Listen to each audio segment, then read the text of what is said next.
have chosen us for your spiritual enrichment today. The humor and everything that goes along with being in this human experience, we get to experience right here in our spiritual community together. So let me try that.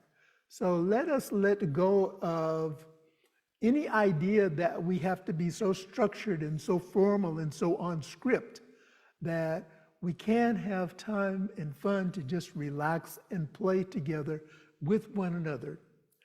I want to acknowledge something that Reverend Cindy said in the opening treatment this morning. And it's a very powerful statement, and that is, we learn to love one another.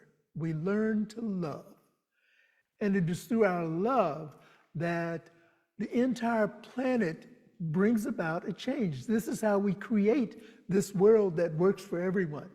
Now, we have a lot of stuff that we can fill in between and on the sides and all around, but it's the love that we have for one another, this love that is infused in us by Spirit that creates this opening for us to really be the powerful people that we are.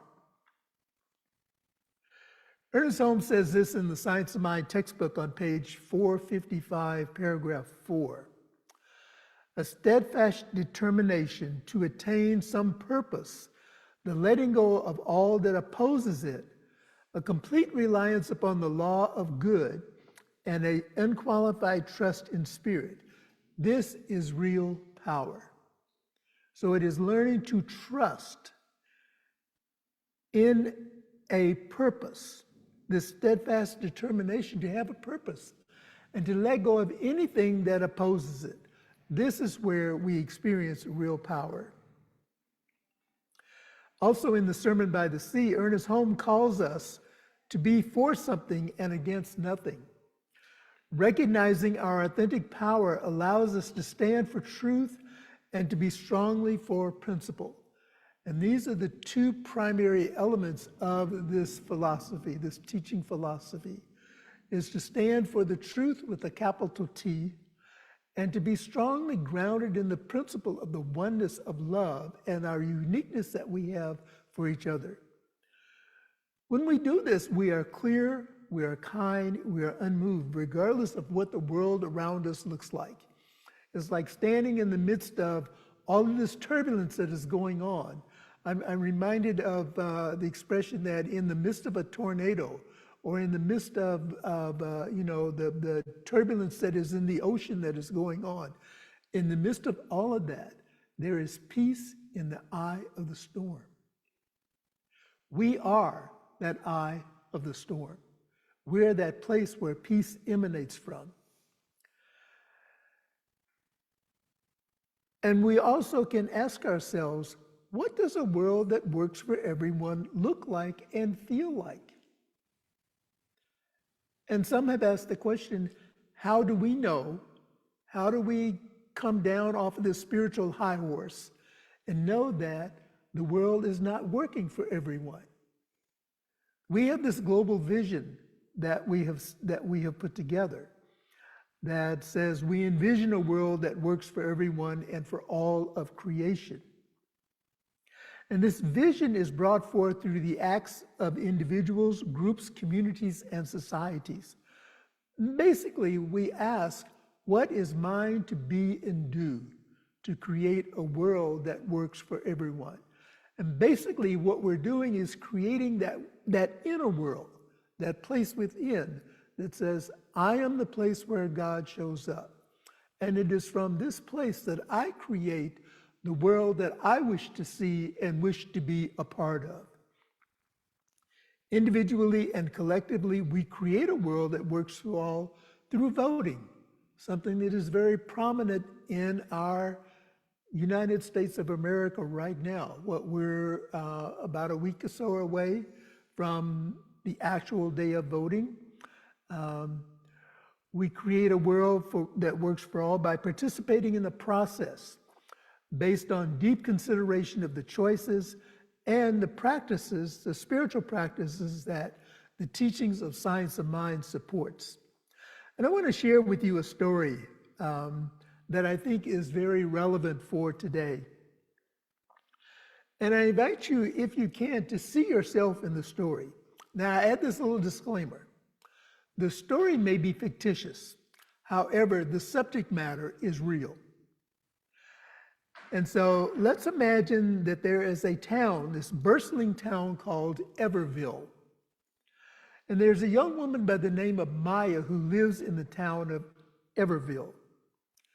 She grew up hearing stories from her grandparents about the struggles and sacrifices to secure the right to vote. The words had imprinted upon her a deep appreciation for the value of a civic duty. As election day approached, Maya noticed a prevailing sense of apathy among her peers. Many believed their single vote wouldn't matter, but she knew better. Determined to make a difference, she engaged in conversations, urging her friends to cast their ballots. On election day, a heavy rain poured, but Maya remained undetermined and undeterred. She donned on her raincoat and headed to the polling station. There she encountered a senior citizen, and we'll call him Mr. Jenkins, who hesitated to vote, feeling his voice had long lost significance. Maya listened intently to his concerns and shared her grandparents' stories. Inspired by the stories, Mr. Jenkins decided to vote, acknowledging that every vote counted. As the results of the election were announced, it was a close contact, with several races determined by a mere handful of votes. Maya's relentless efforts and Mr. Jenkins' vote influenced the outcome, bringing about positive changes in their community. And of course, Maya's story spread like wildfire, igniting a passion for voting among her generation. They realized that exercising their right to vote wasn't just a privilege, but a responsibility to shape the future they desired. Maya's action had sown the seeds of an informed and active electorate, proving that a single vote could be the spark that ignites a wave of change. And from that day forward, the citizens of Everville vowed never to take their right to vote for granted again. And again, the story itself may be fictitious, but the facts of the story are very germane to where we find ourselves today. Now, in the teachings of Science of Mind and the policies and practices of Centers for Spiritual Living, we do not tell people who to vote for, what issues or propositions to vote for, or what they are to believe. We support each one in exercising their right to improve our country and the world. And again, not everyone has the right to vote. And while we continue to support equality and justice for all, it is our calling to use our privilege to support progress. And so, just a reminder, if you have not yet cast your ballot by mail, I encourage you to take the time to do your research with the candidates, with the propositions, with all of the issues, and ask, are these in alignment with the spiritual principles that I practice? Are they in alignment with the life that I choose to live? And then cast your ballot based on what is valuable to you and what is important to you. Let us be mindful that no single person can bring about a global vision for life. No single person can do this. Yet every single person can make a difference. Being open at the top, as Ernest Holmes encouraged us, invites us to explore our authentic power and stand for truth. We recognize the transformation we seek requires a collective effort, and coming together with shared intentions magnifies the power of our aspirations. And this is what our coming together on Sunday as a spiritual community, whether here in person in our beautiful center, whether you're joining us on Zoom or viewing the program later, viewing our service later on our Facebook page, our YouTube channel. It is coming together with shared intentions of being the place where God shows up that magnifies the power of our aspirations. In our spiritual journey, we are reminded of the potency of spiritual mind treatment, where we come together to support and empower our heartfelt intentions. It is in these moments of prayer, these moments of meditation, these moments of journaling, these moments of recognizing the good that is in each and every one of us, that the essence of oneness is realized. Individuals, unique individuals, blending their energies to create a collective wave of transformation. Similarly, as we engage in the world, each person's actions, choices, and participation contribute to the grand tapestry of change. Whether empowering to vote, supporting organizations aligned with the vision of a better world, sharing resources, all of these and more, along with our individual efforts collectively, create a wave of positive impact. And this is what we're about. We're about creating this wave of change.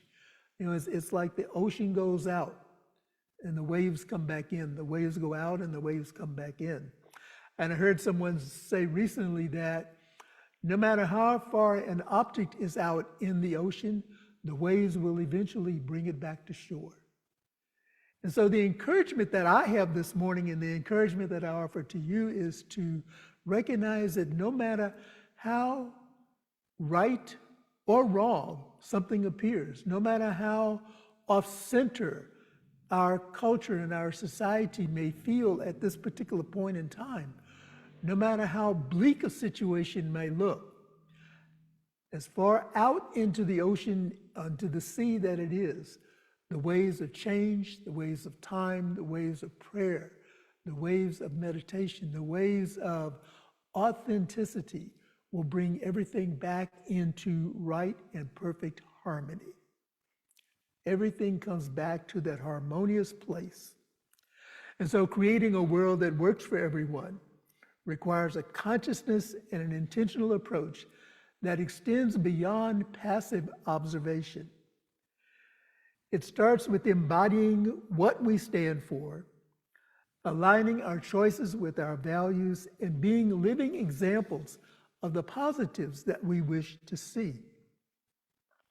This means taking a stand for a world that honors equality, compassion, and harmony. We have the power to influence change by engaging our locally elected officials and advocating for policies that promote inclusivity, justice, and progress. As individuals, groups, and communities, our collective voices hold tremendous potential for making a difference.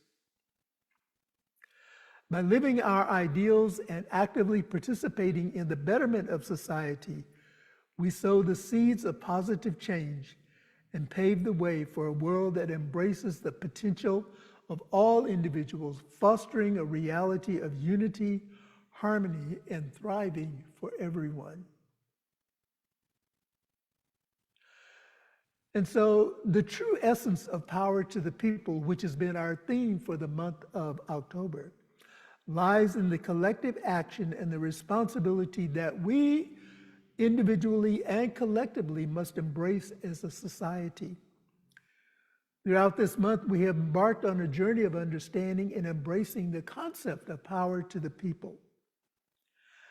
And an example of that we see here in our center, and for some of our family that has joined us on Zoom, that are dressed in Halloween costumes. And some of you may ask, where does Halloween fit into the spirituality of the life that we live? And I would submit to you that in creating a world that works for everyone, these Halloween masks can serve as examples of diversity. They can serve as examples of the uniqueness that each one brings. And of course, the story of Halloween is that on All Hallows, the night before All Saints, that there was a belief that the ghost of the spirits walked around and created havoc. And so people dressed in costumes to scare off the ghost. And so we're not dressing in costumes to scare off one another. We're dressing in costumes to embrace the uniqueness that exists in the universe. I had an opportunity to visit a museum exhibit with a dear friend. We hadn't had an opportunity to spend time together in some time. And so we went to the De Young to see the exhibit. The title of the exhibit is We Have a History. And the artist is Leila Barbary. Leila Barbary was born and raised in the country of Uganda.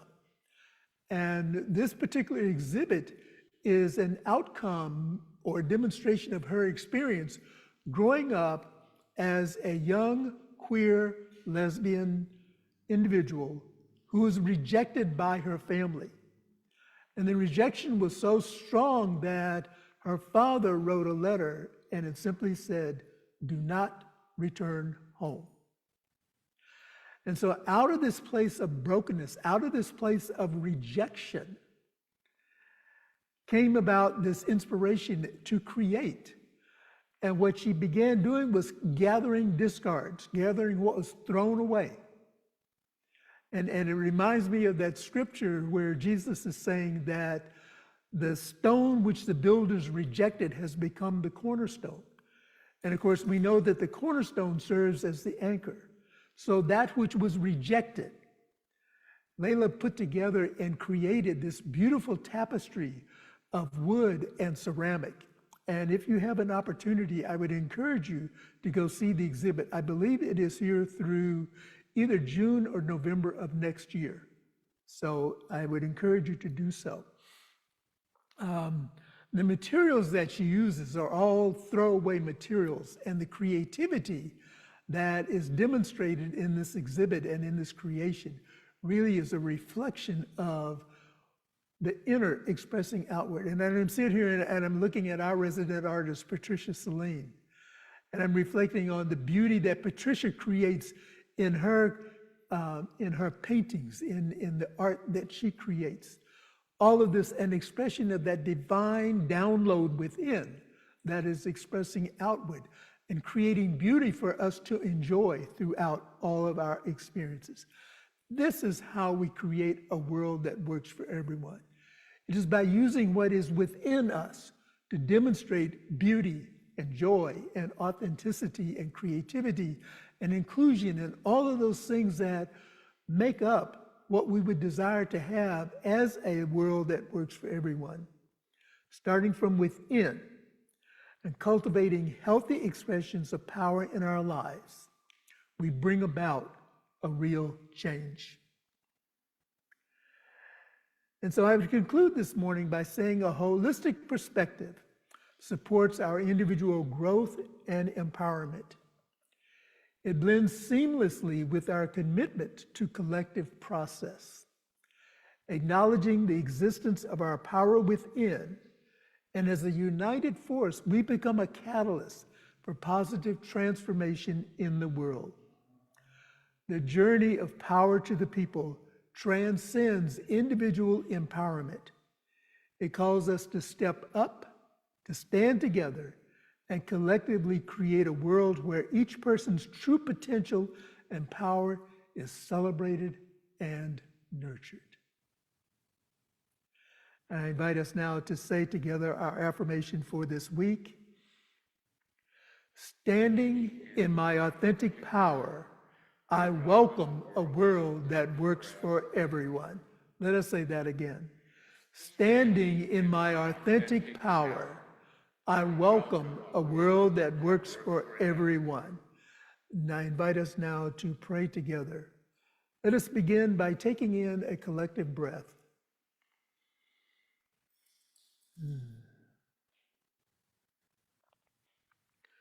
As we just continue to breathe into this eternal moment of now,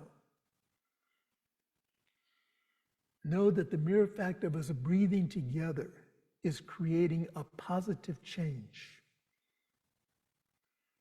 We're breathing in harmony and peace and joy. And we're breathing out tension, discord, anything that opposes living a harmonious life.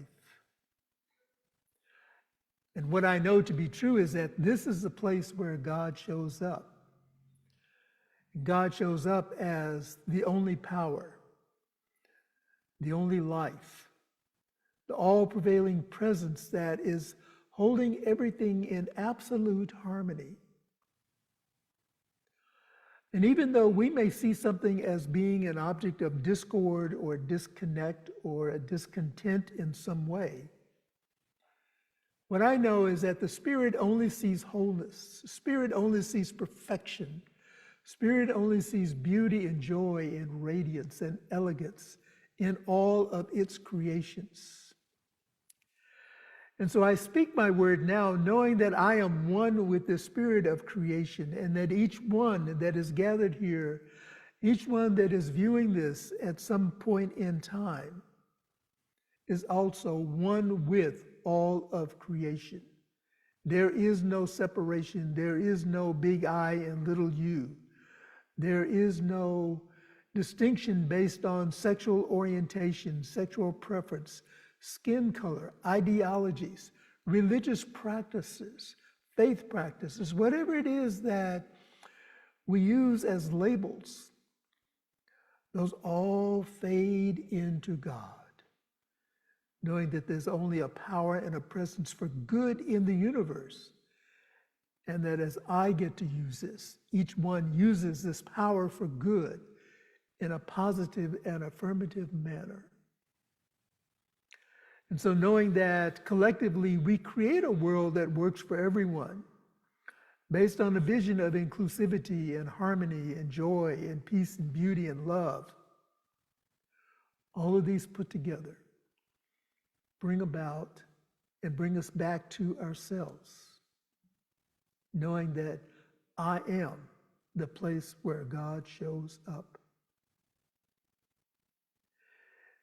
And I speak my word this morning for communities where individuals are gathering in the name and nature of this one love, known by many names, known in many traditions, celebrated and honored and worshiped and acknowledged in many different ways. And yet what I know to be true is that all paths lead to this place called home. And so as we navigate the paths in this material world, we are all moving towards that funnel, if you will.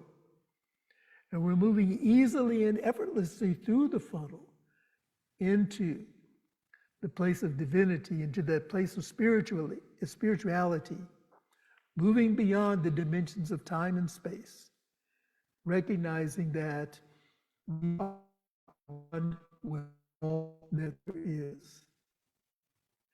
I speak by word of healing and blessing this morning for those who are experiencing transitions in life, however those transitions are showing up. I'm knowing that the power of love, the collective power of the group that is rushing in to support, where notice has been given that there is a momentarily disconnect here. Everything is coming together and working together for the highest and best of all that is concerned. And in those quiet moments where the heart yearns for that place of peace, I hear the whisper of Spirit saying, I am with you. Be not afraid, because I go before you to prepare the way and make it plain.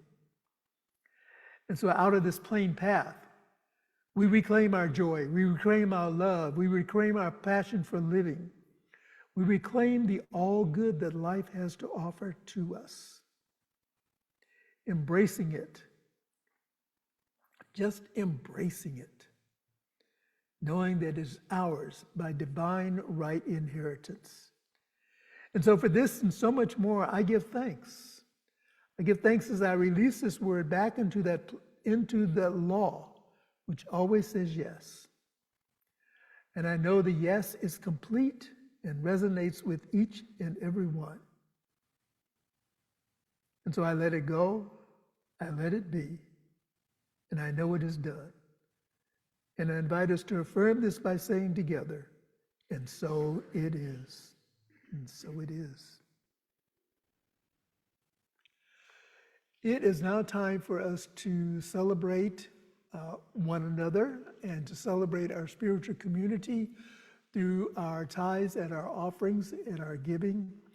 And again, I just want to encourage you, those of you who donate by cash, if you would be willing to put your donation into an offering envelope so that we can identify you. And it's not about the amount, it's about identifying you and making sure that when we send correspondence out, we touch everyone who is a part of this community. Whether you are a member, a guest, first time, multiple times, we want to be able to engage with you with information about our center, our collective center, and the opportunities and the activities that we have to worship together, to pray together, and to play together. And so let us now say our affirmation of abundance. I recognize the presence of God within as the source of my abundance.